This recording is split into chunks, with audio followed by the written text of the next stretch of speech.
As Latinos, entrepreneurship is in our blood. With nearly 1 in 4 new businesses being Hispanic-owned and the number of Latino-owned businesses growing by 34% compared to just 1% of non-Latino-owned, and Latina-owned businesses growing by 87%. The future of America is truly in our hands. Latino-owned businesses contribute significantly to the U.S. economy, generating nearly $500 billion in revenue annually and employing more than 3 million people in the United States. Despite these eye-popping statistics, Latino entrepreneurs face many challenges, including limited access to capital, mentorship, and networking opportunities. But we are built for this. Resilience, ingenuity, resourcefulness, and building community is also in our DNA as Latinos. And who better to lead us than the 27th Administrator of the U.S. Small Business Administration, nuestra campeona, Isabel Casilla Guzman. ¿Qué tal? I'm Antonio Tijerino, host of the Fritanga podcast by the Hispanic Heritage Foundation. Today, I'm privileged to welcome Isabel Guzman to the pod. As the highest-ranking Latina in President Biden's cabinet, Administrator Guzman has dedicated her career to advancing entrepreneurship and supporting small businesses across the country. Encima de todo, es buena gente that lives her mission. From working alongside her father in his chain of veterinary hospitals to launching her own businesses, Isabel's journey has been shaped by her deep understanding of entrepreneurship and its powerful generational impact on our communities. As the head of the SBA, she oversees a $500 billion portfolio and deploys $50 billion annually to support America's 33 million small business owners. Under her leadership, the SBA has delivered essential pandemic assistance to the most vulnerable small businesses and underserved communities while implementing strategies that provide unprecedented access to capital, contracting opportunities, professional networks, technical training, digital tools, and disaster support. In today's episode, we'll discuss the critical role of small business in driving our nation's economy and strengthening our communities. We'll also dive into the importance of entrepreneurship within the Latino community and how the SBA is stepping up its support under her leadership. Looking forward, which is what the administrator always does, we will also explore how the SBA is leveraging technology, including AI, to enhance services for small businesses, and also the significant impact of social media on entrepreneurship. And of course, we'll touch on how partnerships like the one between the Hispanic Heritage Foundation and the SBA are creating valuable pathways for young entrepreneurs to access funding, mentorship, and resources. So now, let's fritanga. Welcome, Administrator Isabel Guzman. Thank you so much for joining the Fritanga podcast. Oh, thanks for having me. It's my pleasure to be here. It's our pleasure because you have to understand what you mean to our community and how you show up all over the country. Thank you. In support of small businesses, but in support of our community too. I have to tell you that people flock to you. I've been at various events, and I don't remember that being the case with past administrators. You're just very authentic. You're very accessible, relatable, and just buena gente. So Thank that's you for a that. huge That really thing means a lot. That means a lot in your to me. position. As inspiring as you are, I'm sure you're also as inspired by small businesses around the country. So can you just tell us about some of the small businesses that you have gone out and seen and their stories? Yeah, no, that's what's the greatest pleasure about my job is that I get to go out there and meet with the entrepreneurs who are driving this small business boom that we're having in this country, for example, and really creating jobs at the historic job levels that we've been able to create under the Biden-Harris administration. So that is the greatest because these entrepreneurs have such inspirational stories of overcoming great challenges. They have such great hopes and optimism in the future. They're trying to solve global problems or just trying to make their main streets accessible and places that people want to be. And so really they are not only the backbone of the economy, but they really define our communities in so many ways. And so I get great insights into the cities and communities that I travel to based on meeting with the entrepreneurs. And so often they're the ones who are the community leaders, who are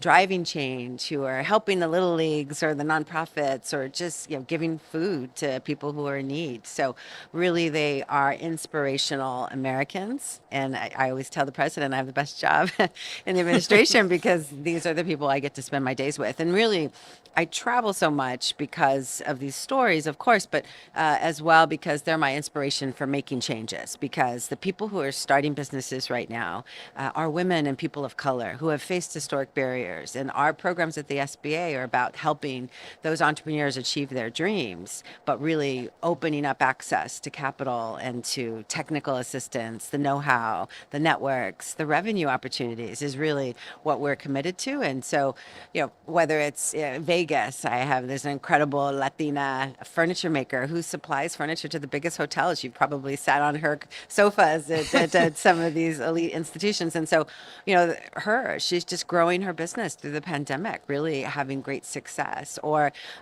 the beauty salon owner that I met up in the Midwest, a Latina who says that, her family came here working the fields in the Midwest, and her dad cries every time he goes into her store. Like, it makes me want to cry every time I think of that experience I had with her and her great pride in showing off her beautiful salon to her family and the accomplishments she's been able to achieve.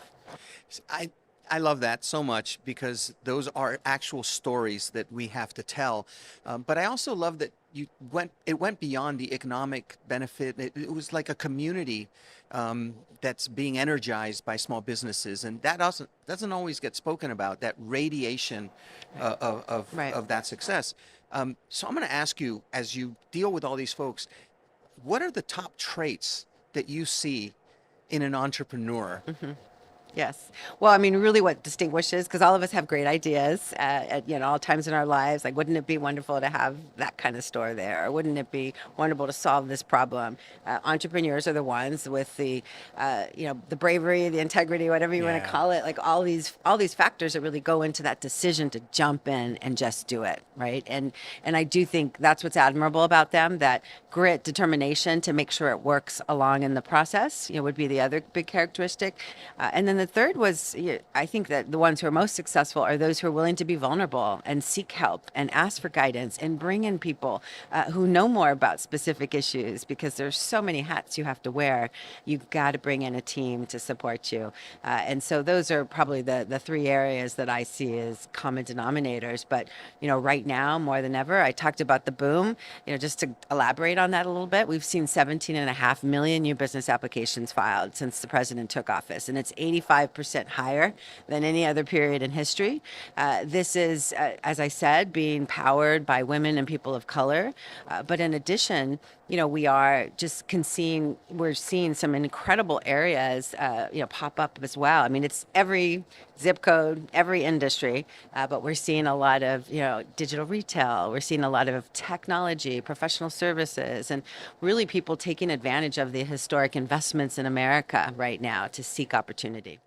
I love the term boom because I feel a different kind of energy around supporting small businesses. Isabel, we just had, as a nonprofit that serves our community, we get guided a lot by our partners. Yes. And more, they're saying, let's get into the small business space through you. And I think of like the NFL is one of our partners, and they just announced NFL Source Initiative to support working with underrepresented businesses locally and nationally. So we're even being asked to create initiatives in the sustainability space, for instance, and social consciousness space in support of small businesses, as well as skills building. So it's a revolution and you're leading it. And it's appropriate that you as a Latina head up the SBA. Can you talk about the role Latinas specifically, but also Latinos overall, are playing in the growth of small businesses and the U.S. economy and job creation? Yeah.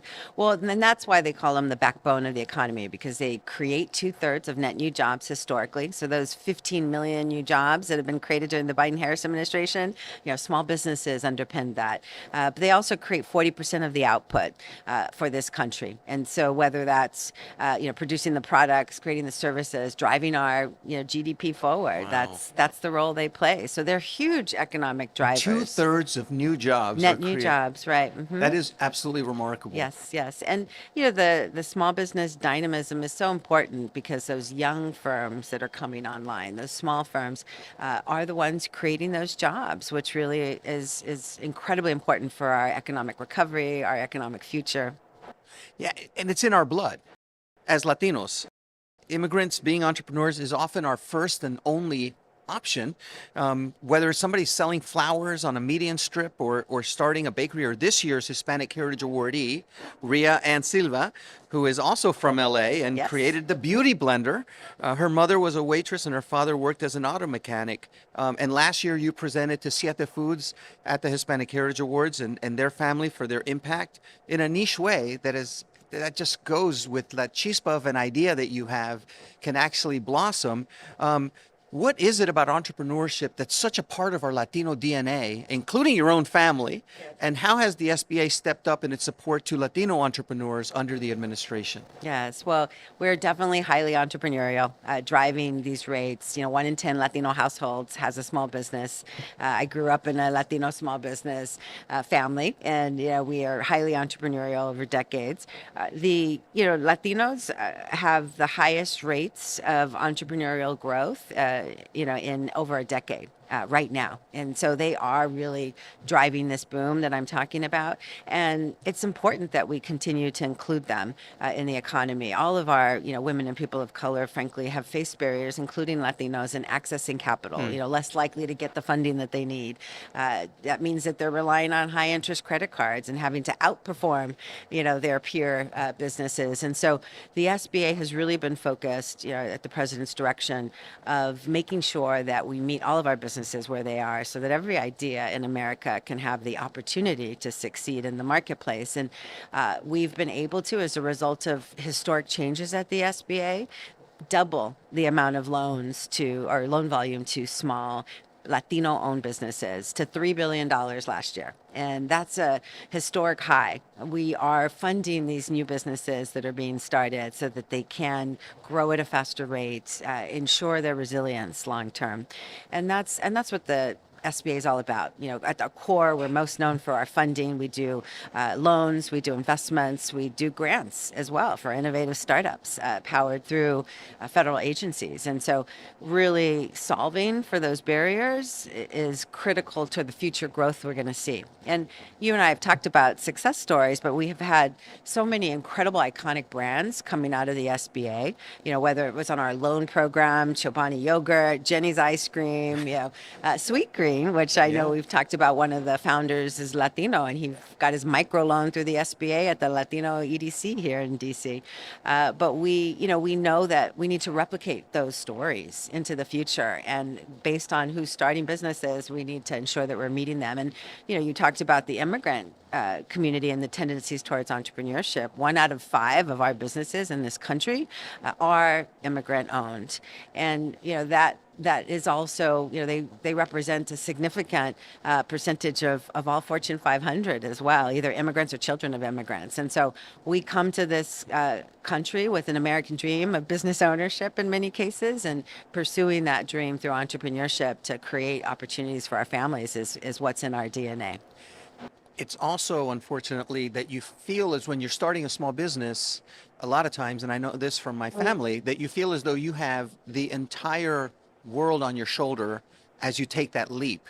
And you talked about being courageous and vulnerable, but you also feel as though this is your one shot, when with businesses, the next shot might be your better shot, but you have to get to that next shot. So can you talk about supporting that thought of risk taking and being able to take chances, which a lot of times when you just had everyone in your family invest in you and the community invest in you, you feel as though you can't fail, and fear of failure, it will stunt our growth.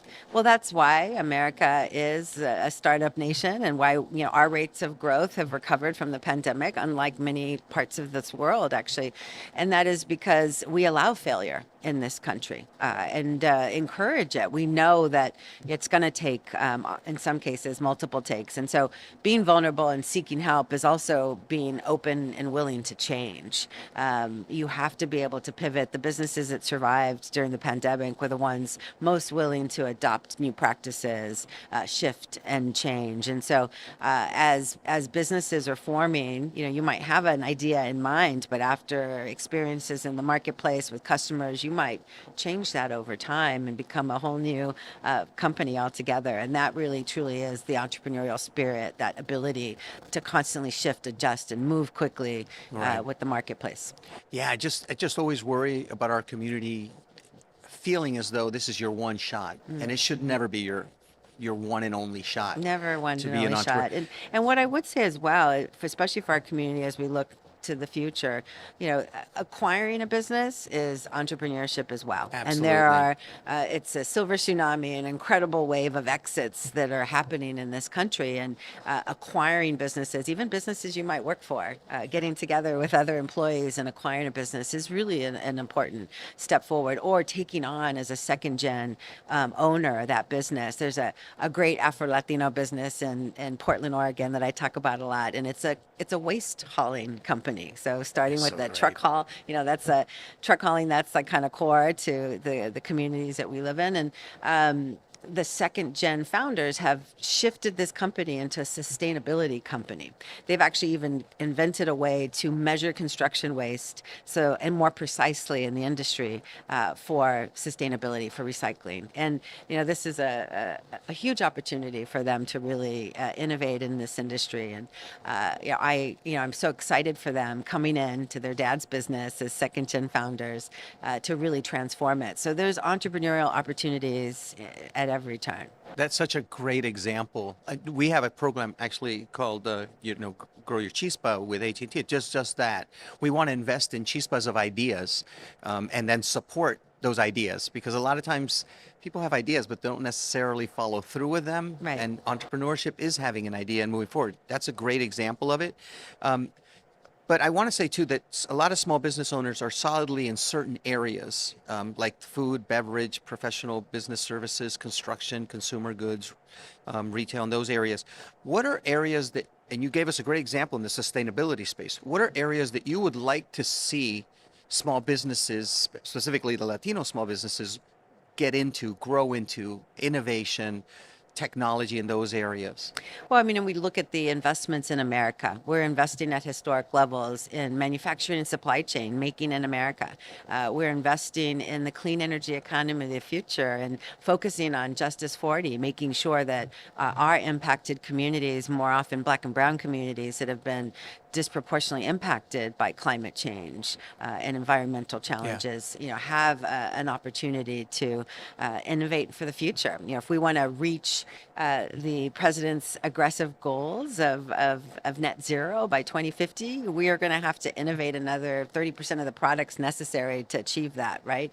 And commercialize those products. So there's huge opportunities in innovation and where we're investing in America, and critical technologies and chips and semiconductors and being part of that supply chain, and infrastructure and sustainability. So I hope to continue to see trends of Latinos in tech and Latinos solving hard science problems and creating the hard tech of the future as well. And we are seeing it as I travel around incubators around the country. I've met some incredible innovative Latinos. There's a great Latina here in the city, Dr. X, who's doing leveraging AI to innovate for the future of talent acquisition in this country. And so, really, we are graduating Latinos from science and technology to related fields, and we want to continue to do so. And I love that you also mentioned supply side, because we need to have a greater presence there, and broader presence in terms of those areas. Yes. What you just described is the future of small businesses, and I just appreciate that you're always looking towards what's next. That's what great leaders do. And on the supply side, it makes me smile because I think of conversations we've had with our mutual friend Ramiro Cavazos at Yes. USHCC, and partnerships that our community, the nonprofit community and the Hispanic serving institution communities, need to support this small business boom that you're talking about. We are able to partner with Ramiro and others by taking unique angles, and youth is a huge part of it. It's a focus area for our Latinos on Fast Track program. One of our key tracks, as we call them, or areas, is entrepreneurship. It's interesting because the young people are coming from, just as you said, the healthcare space, the tech space, all these other areas, the fintech space. So how is the SBA working to support young entrepreneurs that are looking to break into the small business landscape? All of our programs are accessible to people at all stages of their entrepreneurial journey. So while 99.7% of all businesses are small businesses defined by the SBA, we have products and services for those micro entrepreneurs, for those solopreneurs at any stage. And oftentimes, driving down to ensure those services at the entry level will ensure growth and scalable companies into the future. So I would say that even just our transformative capital changes at the SBA, driving to alternative lenders, getting online with technology to meet all of our businesses where they are, especially young people, especially underserved communities who are more likely to go online instead of into a bank. That has really helped them get the capital that they need as young startups to be able to enter the marketplace. So just making those reforms alone will better serve our young entrepreneurs. For the first time ever, seeing a spike in small dollar lending when banks have moved away from small dollar loans for the past decade has really been transformative for Black and brown communities, young entrepreneurs, startups to be able to access the SBA's programs. But we know that the future is also online, and we've seen trends in that small business boom of digital retail really spiking. And, those are a lot of times where our young people are online as well. And, remember that the digital e-commerce marketplace is almost $1 trillion opportunity here in the US, but over 5 trillion around the world. And 96% of the world's consumers are outside of the United States, and our diaspora communities, and especially our Latino and African American communities, need to better leverage their culture, their language ties, their heritage to the world, and make sure that we're tapping into these important marketplaces across Latin America and across Africa as we look towards growing the global presence of the United States. And I do think there's huge opportunities for our youth to think more globally, as they already do. I love that you just said that because sometimes we get defined by our community and then our areas, including our states, and then the United States, and then you go beyond it, and that's the key to growth, right? So thank you for laying that out. And our connection back to our home countries a lot of times gets lost. As Latinos in America, we forget that we're American Latinos and we come from a bigger community. But I'm talking about these are high school students and college students that we're working with. So let me know whenever you're looking at reaching that audience. That's how we work with Ramiro and others, that we want to get them really early and then hand them off to the SBA and USHCC and others. Well, that's what financial literacy is, probably the most important skill to have as an entrepreneur if you want to continue to be successful down the line. And so, I'm sure that there's studies that show that we need to intervene early within our educational system to give them that expertise, and that includes an awareness of entrepreneurship and how to run a business. And so we're all for supporting that. Of course, we know that there are incredible young entrepreneurs launching during high school, during college, these incredible products and innovations that we want to see develop into companies. I'll send you the projects that they're working on at the high school and college level because it's remarkable. We have a category for that, and that they're getting patents in terms of their inventions in their teens. And one other thing I just want to add about that, especially the university level, our resource partners, which we've expanded under the Biden-Harris administration so that we could better serve our communities. We have our small business development centers, our women's business centers, and they often are located or affiliated with universities and colleges. In fact, over 100 of our SBDCs, our small business development centers, are located at Hispanic serving institutions. Oh, that's fantastic. Our HSIs. And so we are intentionally trying to make sure we're reaching that at the college level and making those courses, those webinars available to all.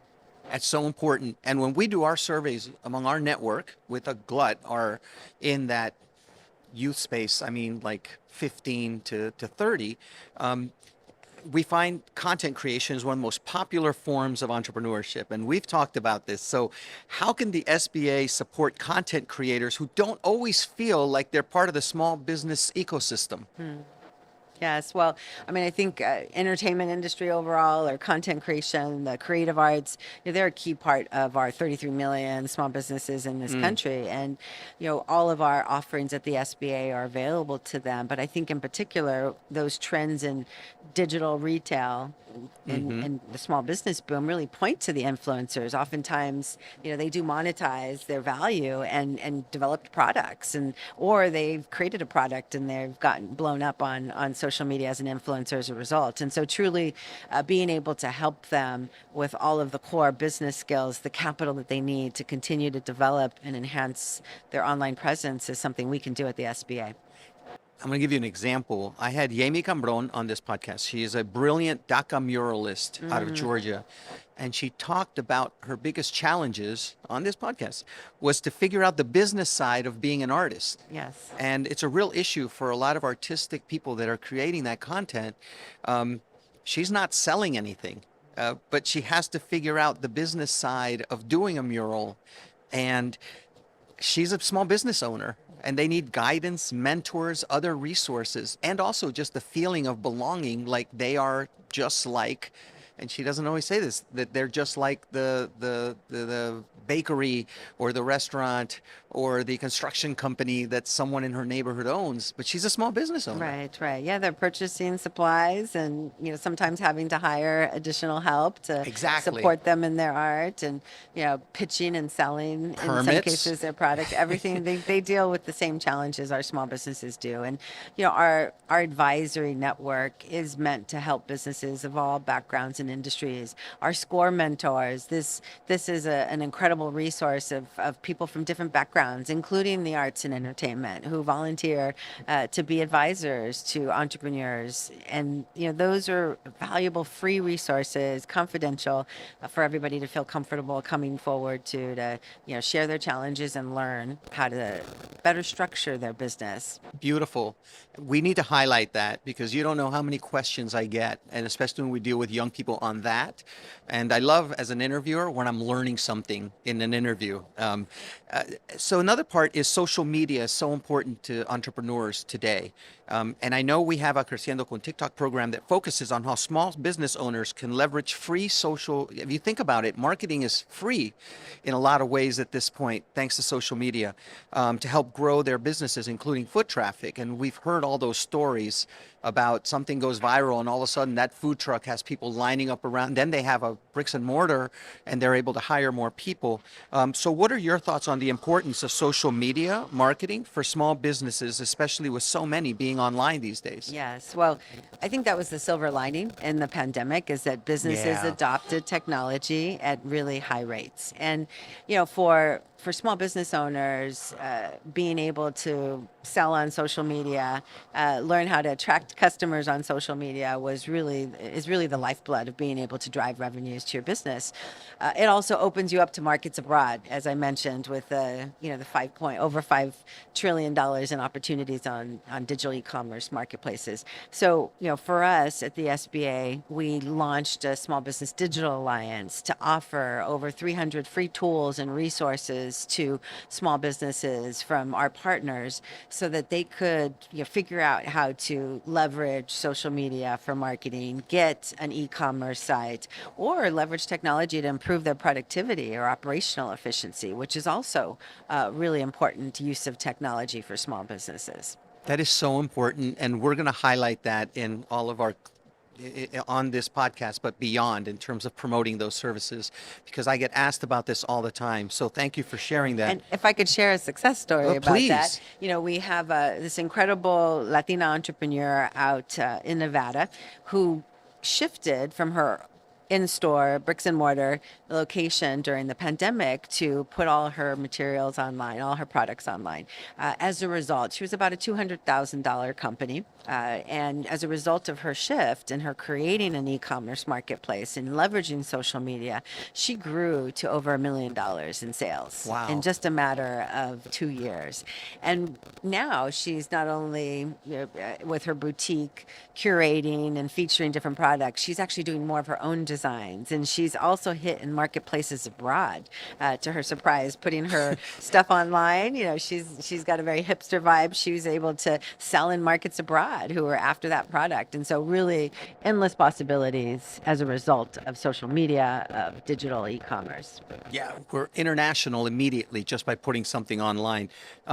So can you, like I said, I'm learning right now things that I didn't know that the SBA was doing and is supporting our communities.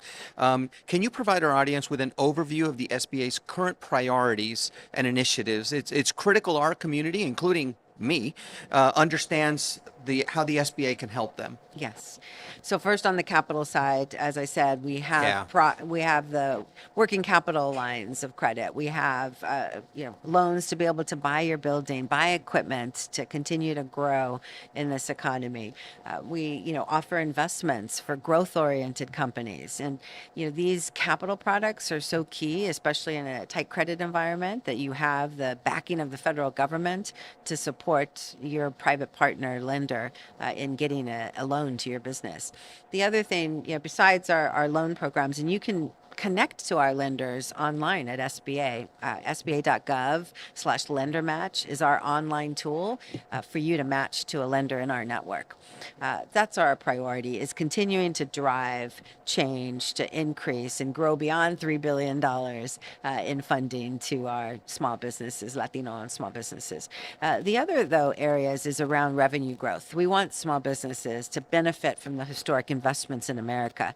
So we talked about Ramiro and the USHCC really focusing on getting government contracting opportunities into the hands of Latino businesses. We've seen great disparity in contracting, and SBA's role is in driving contracts across all agencies to our small businesses. We've had a historic year for the Biden-Harris administration. We reached over $178 billion in funding to small businesses through contracts. And these are job creators. These are really resilient contracts that small businesses can get access to create jobs and grow their businesses.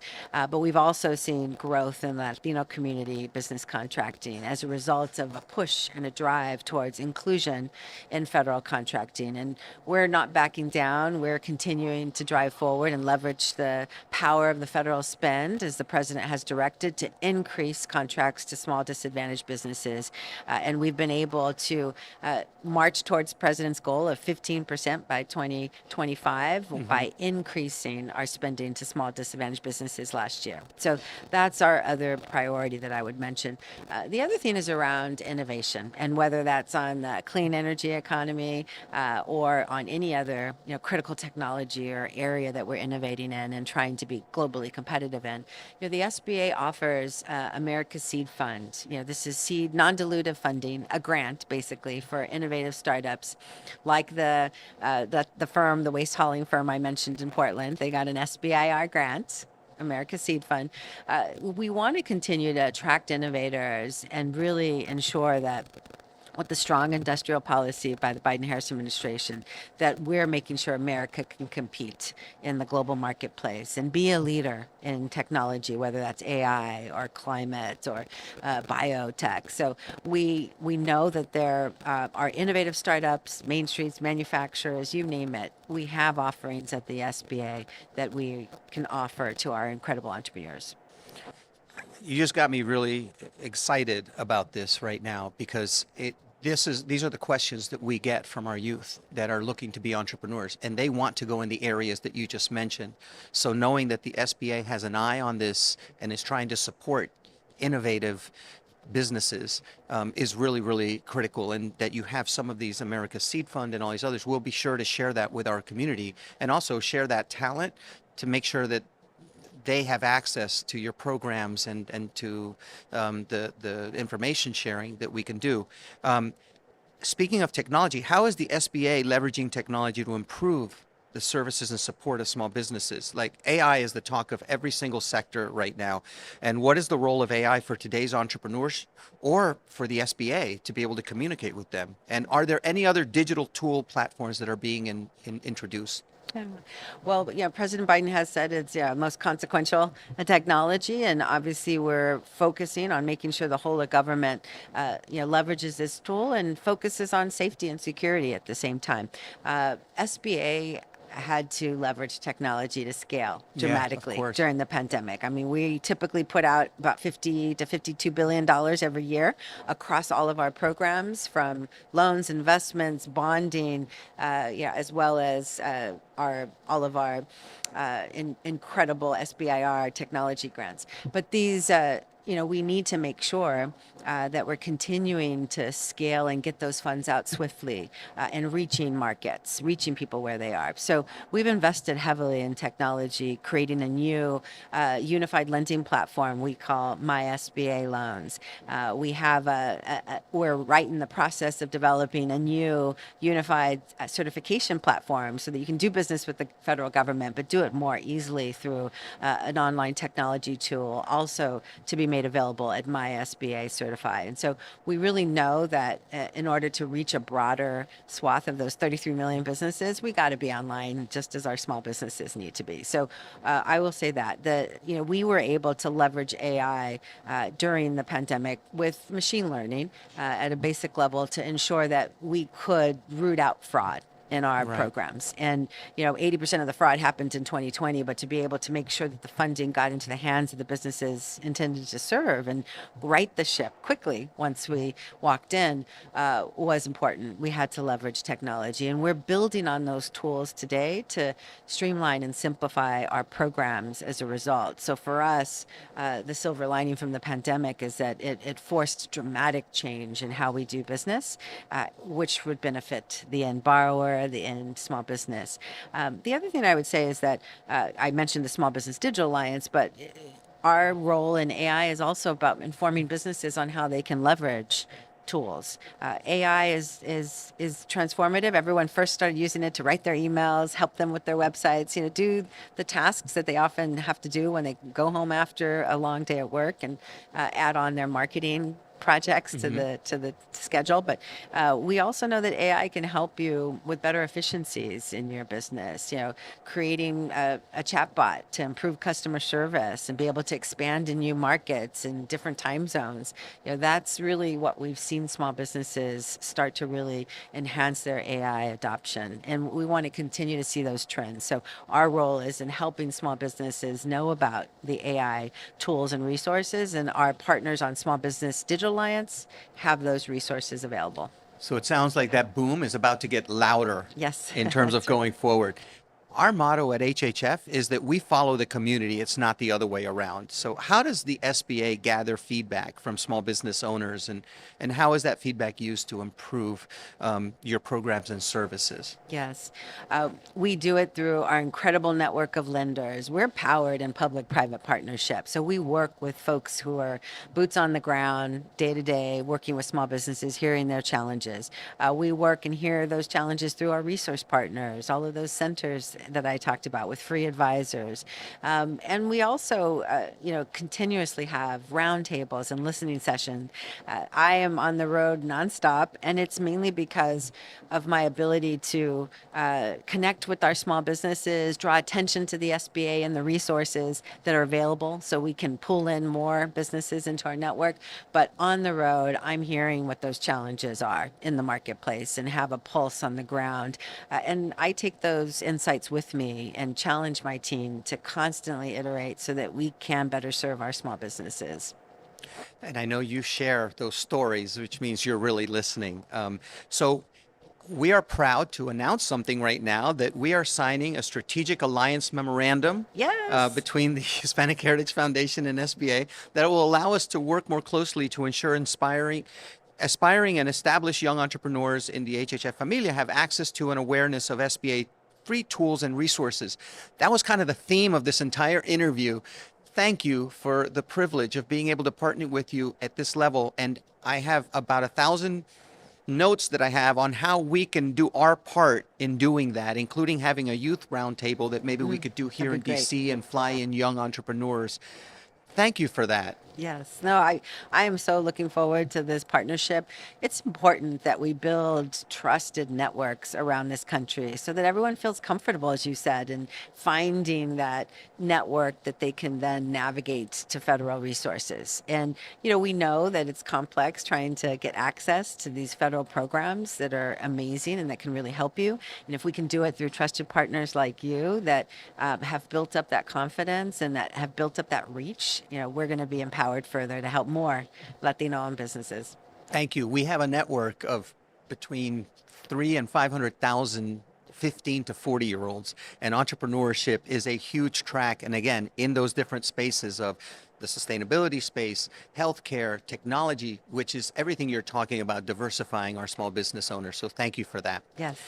As we wrap up, the Fritanga podcast is a place where we get information, that we share experiences, perspectives, just mobilize people and actionable courses that we can take. But it's also a place to bring comfort. So we like to close it out by asking something within your, because we believe culture comforts. So something within your culture that brings comfort to you. So what canción that brings you that kind of comfort? What food, what smells? Like for me, just that purple fabuloso, just having just cleaned the house makes me feel comfortable. So what is that song? What is that music that maybe your abuelita or abuelito was humming, or what food brings you comfort?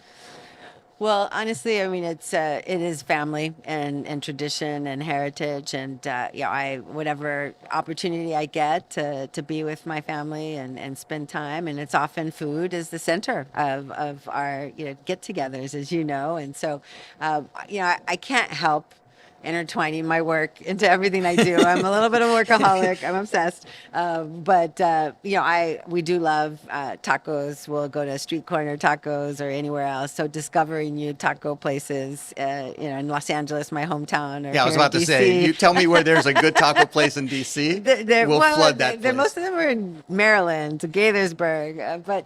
But we do really have that bond, in my family with my kids too, my young sons. And so, but I often intertwine it. So with stories, like these incredible entrepreneurs that are behind the food that we buy, is really what inspires me as well. But I would say, the taco trucks and the taquerias and the street corners that, those vendors are so vital to our community in many ways, and oftentimes iconic. I mean, that's really what people go to. They're not thinking of the incredible biotech founders that are in our community, or they're always thinking of food. Who's right in front of you. But that's okay. We want tacos on every corner. We want empanadas on every corner. Leave it to Isabel Guzman, who takes a bite of a taco and just thinks about the small entrepreneur. And I do, because there's one recently. I was in San Bernardino with the local electeds, and I did go to Meet La Cafe, and there's a story behind every single one of these entrepreneurs.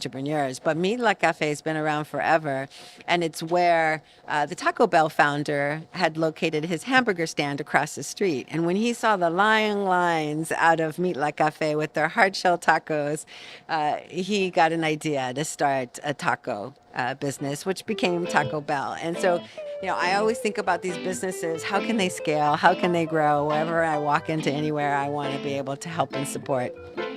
Okay, if anyone doesn't think that Isabel Guzman doesn't live and breathe and eat small business, there you have it on Fritanga Podcast. Thank you so much for joining us. This was a huge, huge privilege for me to be able to learn more about this and also connect with somebody that I consider a friend. Thank you for being so gracious. It was wonderful to be here. Thank you.